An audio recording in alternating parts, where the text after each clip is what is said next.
News साहिल cassette presents. Suniti कहने लगी, महाराज यदि मैंने पूर्व जन्म में कोई पाप किए हो, कौधों को दे के आई हूं, तो मेरे सामने बदला है। कोई बात नहीं, मैं घर छोड़ दूंगी। और आज मैया सुनीति को जंगल में छोड़ दिया, एक झोंपड़ी बनवा दी। मैया सुनीति उसी जंगल में रहती है। एक दिन मन में विचार आया, बोले जब मेरे पति ने मुझे छोड़ दिया तो जीने से फायदा क्या है। और आज मरने के लिए जलाशय पर पहुंची है, तब तक देवर्षि नारद का आगमन हो गया। बोले बेटी, अरे नारद मुनि ने कही, अरे रोई रही क्यों बिटियारी बन में।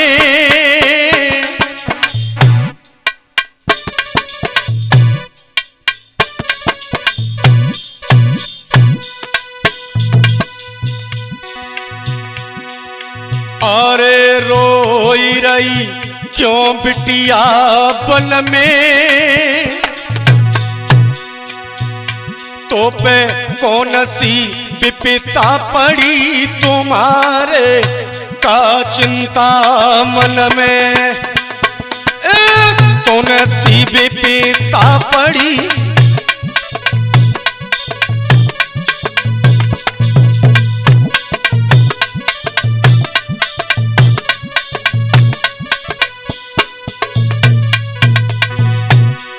नारद जी बोले बेटी, अरे क्या बात है, तू रो क्यों रही है। तो पे कौन सी विपदा पड़ी तुम्हारे का चिंतारी मन में। बिटिया कौन सी,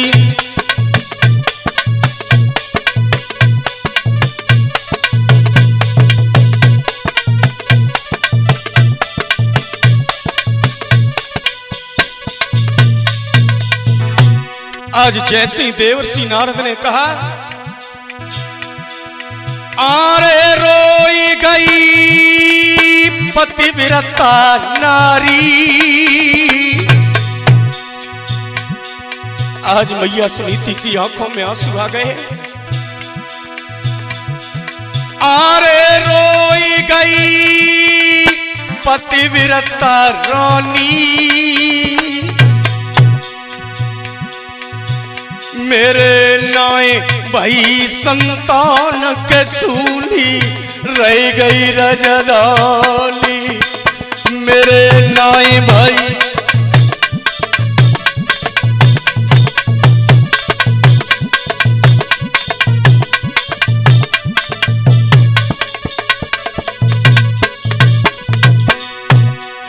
आज मैया सुनीति कहने लगी, महाराज मेरे कोई पुत्र नहीं हुआ, इसलिए मेरे पति ने मुझे घर से बाहर कर दिया। मेरे नाए भाई संतान के सूनी रह गई रजदानी।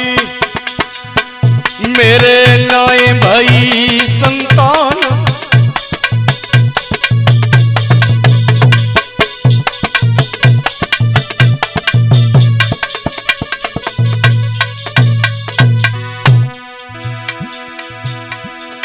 अरे बात कोई मत मानो रे झूठी।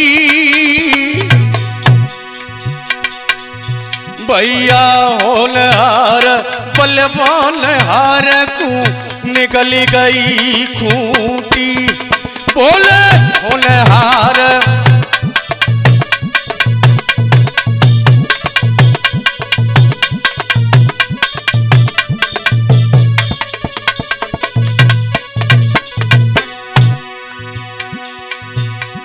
के भैया नारद मुनि ते मात सुनीति ऐसे बतलानी।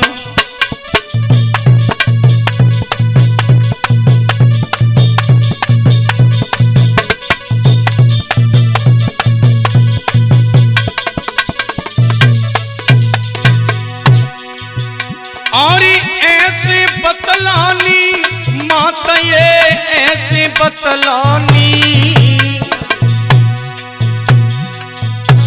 पास नारद मुनि से मात आजो ये ऐसे बतरानी।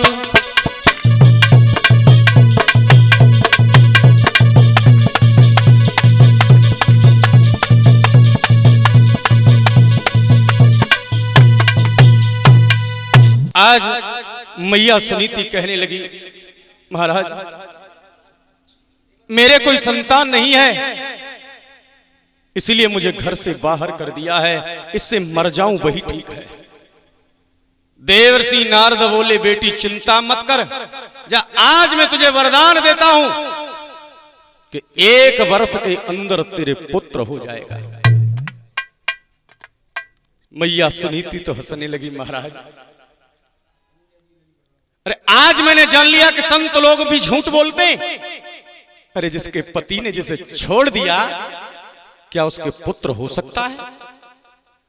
देवर्षि नारद कहने लगे, बेटी कि मोर बचन चाहे पड़ जाए फीका, और संत बचन पत्थर की लिखा। दुनिया में सब कुछ झूठ हो सकता है, लेकिन एक संत का आशीर्वाद झूठ नहीं हो सकता। आज महाराज देवर्षि नारद का आशीर्वाद। कुछ दिन बाद महाराज उत्तानपाद शिकार खेलने के लिए गए, तो रात्रि में मैया सुनीति के पास में रुके हैं। उसी दिन से मैया सुनीति के गर्भ धारण हो गया। धीरे धीरे नवमास परिपूर्ण हुए, मैया ने एक पुत्र को जन्म दिया। देवर्षि नारद ने उसका नामकरण संस्कार किया, नाम रख दिया ध्रुव। बोलिए ध्रुव महाराज की। आज सुरुचि ने भी एक पुत्र को जन्म दिया है, जिसका नाम पड़ा है उत्तम। आज दोनों बालक धीरे धीरे बड़े हुए हैं। एज दिन दिन स्यान भय उमरी है बारी।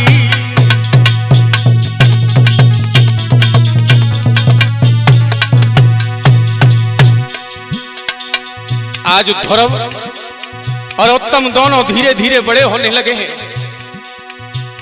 और दिन दिन स्याने भय उमरी है बारी। देखन में बड़े मलूक छटा छवि प्यारी।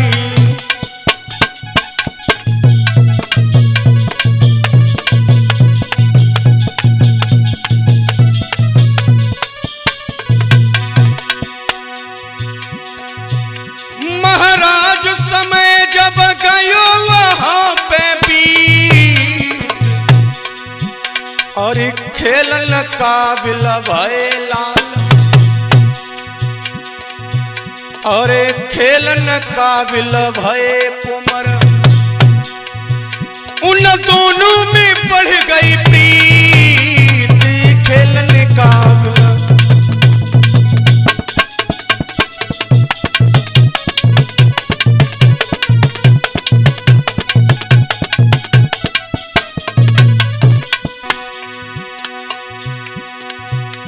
के बोले देख दिनन को, फिर कुमर सी बोली महतारी।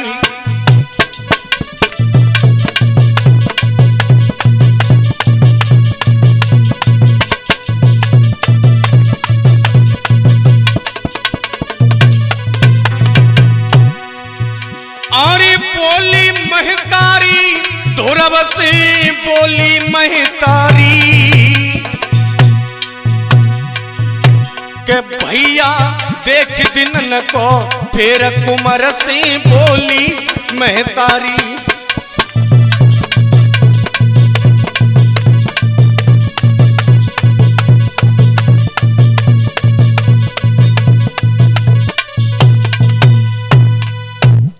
आज दोनों भाई धीरे धीरे बड़े हुए। एक ही विद्यालय में पढ़ने जाते हैं। एक दिन गुरुजी ने कही, बेटा उत्तम, अरे ये जो ध्रुव है ना, ये तेरा बड़ा भाई है। तेरे पिता के 2 विवाह हुए, ये बड़ी वाली रानी से ध्रुव पैदा हुआ है। आज दोनों भाइयों में प्रेम हुआ। एकदम उत्तम ने जाकर ध्रुव से कहा, भैया क्या कभी पिताजी जी से मिलने का मन नहीं करता? ध्रुव ने कहा, भैया मन तो करता है लेकिन समय नहीं मिलता है। आज उत्तम ने कहा, भैया आज तो तुम्हें मेरे साथ चलना पड़ेगा। और आज ध्रुव को लेकर धीरे धीरे उत्तम आगे बढ़े और जैसे ही महलों में प्रवेश किया, महाराज उत्तानपाद की नजर पड़ी। ओहो, आज तो मेरे हंसों जैसी जोड़ी चली आ रही है। हृदय गदगद हो गया और भागकर ध्रुव को अपनी गोद में उठा लिया। अरे बेटा लीनो गोद उठाई,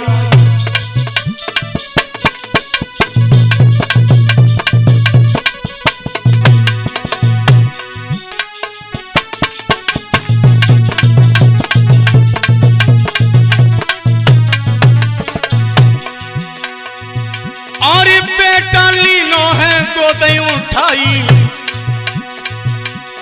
अरे आसन पे लियो बैठाई,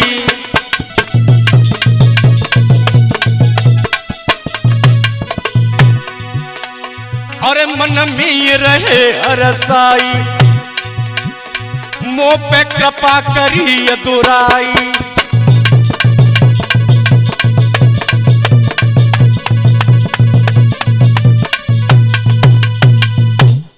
एकदम महाराज उत्तानपाद ने ध्रुव को गोद में उठाया और गद्दी पे बिठा दिया।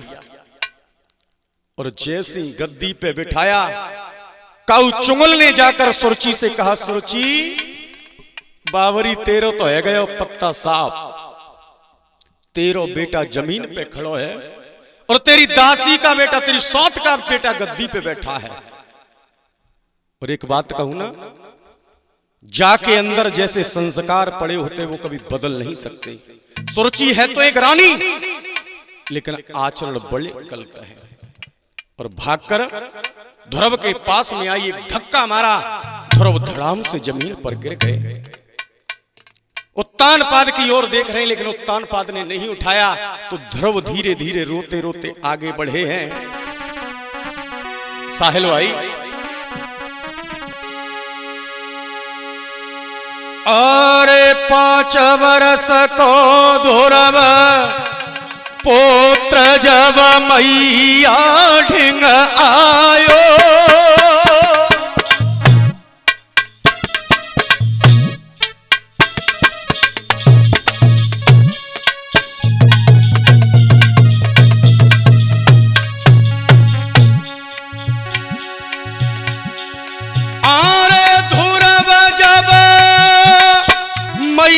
ढिंग आयो और लकी सी बध गई बात, कछु कहन नहीं पायो। भैया हिलकी सी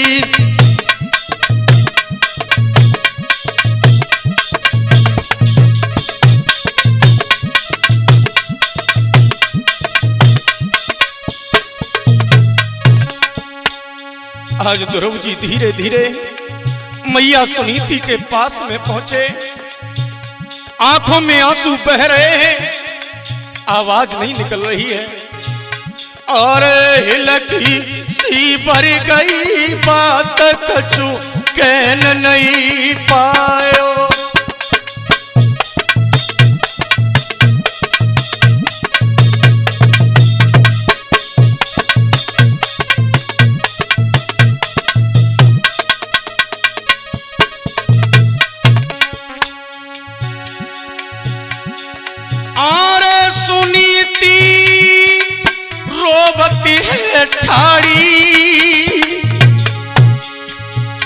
और बन देवी मैया की भींग गई असुवन ते साड़ी। भैया बन देवी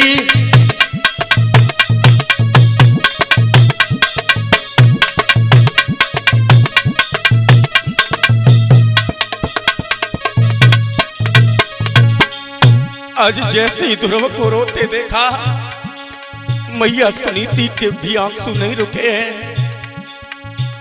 गौरव जी कहने लगे मैया, अरे बाबरी तू तो कहती थी वो मेरे पिता हैं, लेकिन जब मौसी ने धक्का मारा तो मुझे उठाया नहीं। अब तो सुनीति हिलकी भर के रोने लगी है। अरे बन दे भी मैया की भींगी गई असुअन ते साड़ी।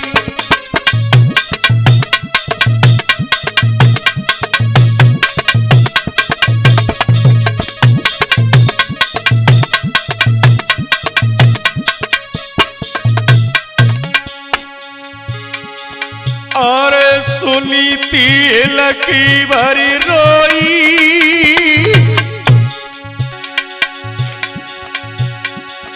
और सुनीति लकी भरी रोई।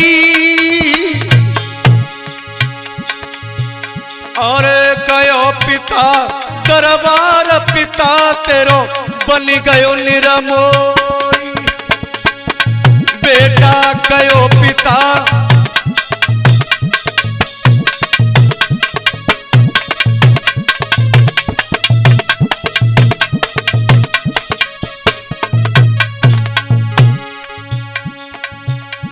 के रोई रोई कहीं धुरब सुकुमारी। मैया मोई मोसी नहीं मारो।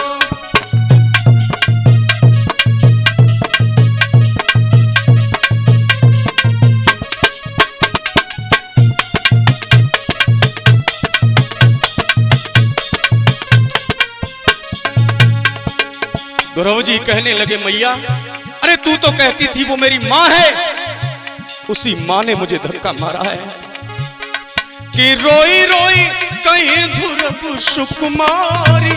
मैया मोई मोसी ने मारो।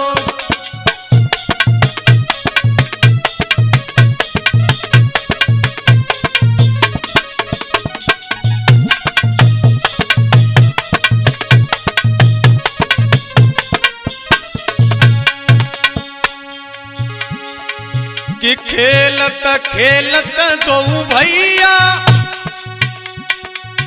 मौसी द्वार पहुंच गए। मैया खेलत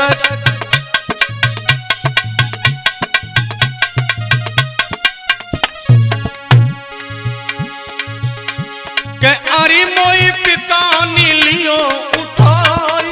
मैया मोई मौसी ने मारो।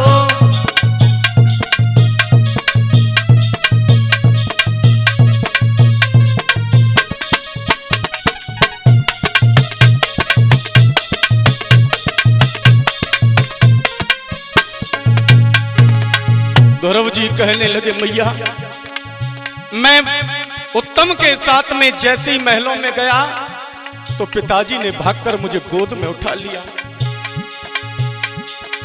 कि मोई पिता ने गोद में लियो।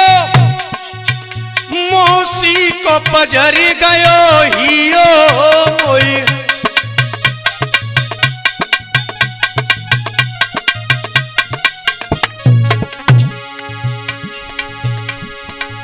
कि मोई पिता ने गोद में लियो। मौसी को पजर गयो हियो मोई।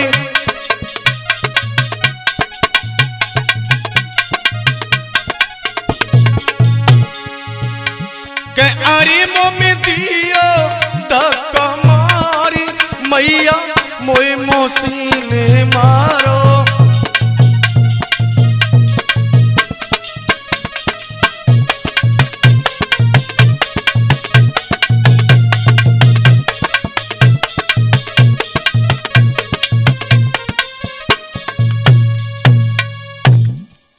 गौरव जी कहने लगे मैया, तू तो कहती थी वो मेरी माँ है, मौसी है, लेकिन उसी मौसी ने धक्का मारा है। लेकिन मैया